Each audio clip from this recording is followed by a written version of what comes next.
The topic is the perpetuation of the revolving door syndrome, and we have to talk about the so-called revolving door syndrome, Reverend KWalker.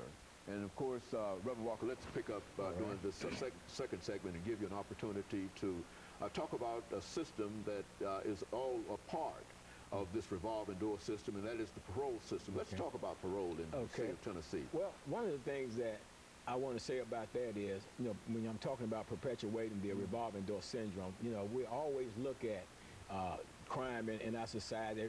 Politicians run on, let's get tough on crime, let's do this and let's do that. But I don't believe people really look at Dr. Haney, why do we have this revolving door syndrome? Why is the recidivism rates the way that they are? And why is the truth not being told concerning the recidivism rate when in reality the most people that do in actuality reoffend and come back into the prison, over 50% of those people are go back on technical violation. That means they don't go back with new charges. They go back because they failed to meet up with some of the conditions of their parole.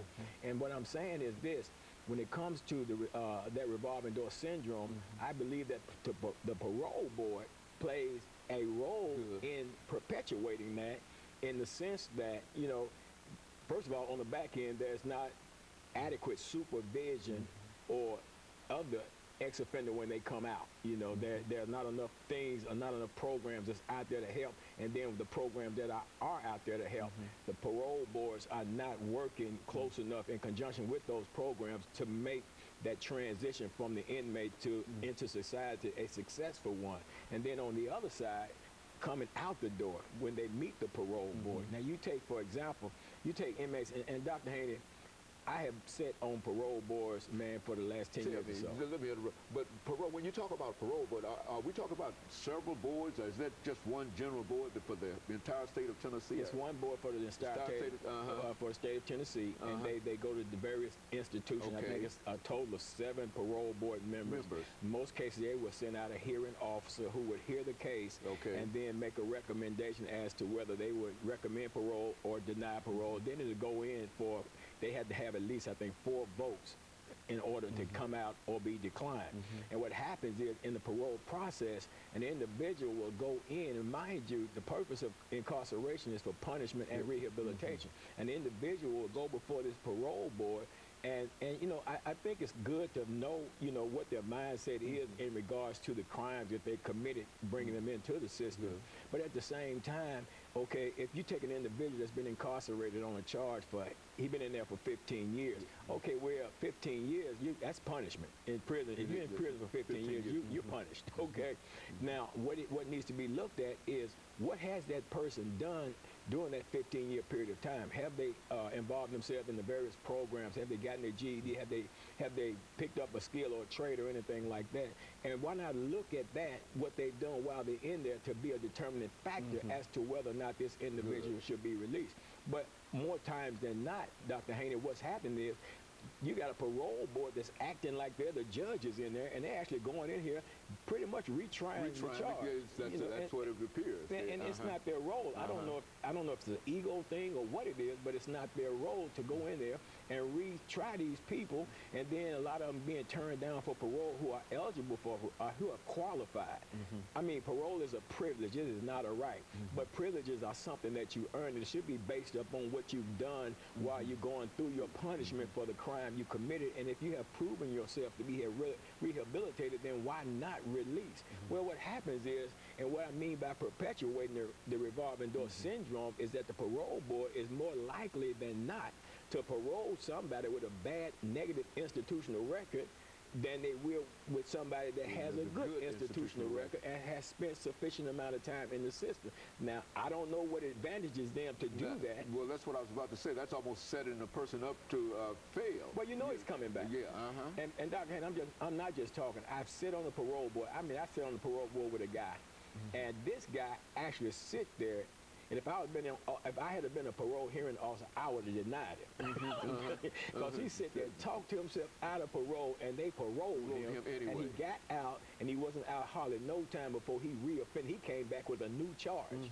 You know what I'm saying? But they paroled him. They knew they knew this guy wasn't going to go out there in society and act right, but they sent him anyway. But then you take, for example, I recently went to the parole board with a guy, been incarcerated for 5 years now.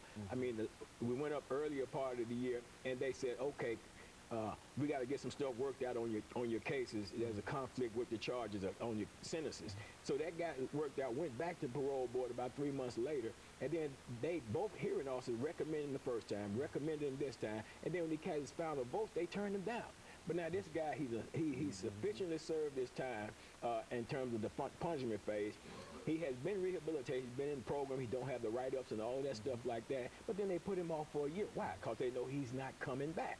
You know what I'm saying? So the people that's going to come back get out. Get out, and people who might not come back, they try to keep them as long as. Absolutely.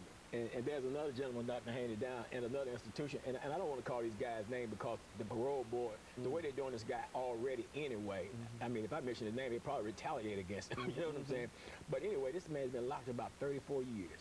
I mean, out of 34 years, this man only had about 4 write-ups, and they're minor write-ups. I mean, he's completed all kind of programs, even started an organization to help other inmates while he was in there. I mean, the whole night, 34 years, sufficient. That's punishment, man. He's been punished. 34 years in prison, he's punished.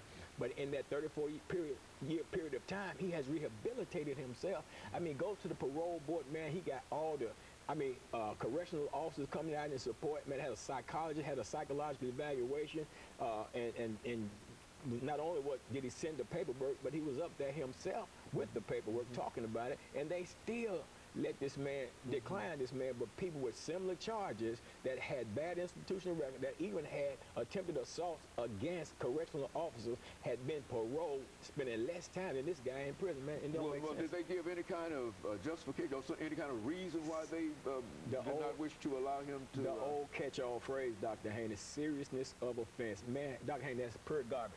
Because I'm going to tell you why. Because if my crime was serious enough to get me locked up, you know what I'm saying? It's going to always be serious. When I die, it's going to be serious. It's always a serious place. Just the very fact that you've committed a crime is a serious offense.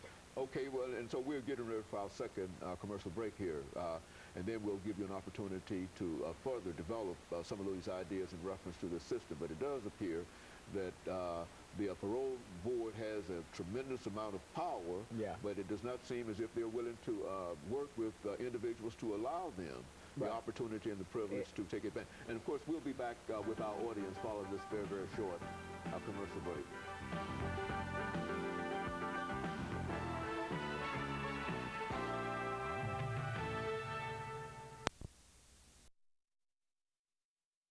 The topic is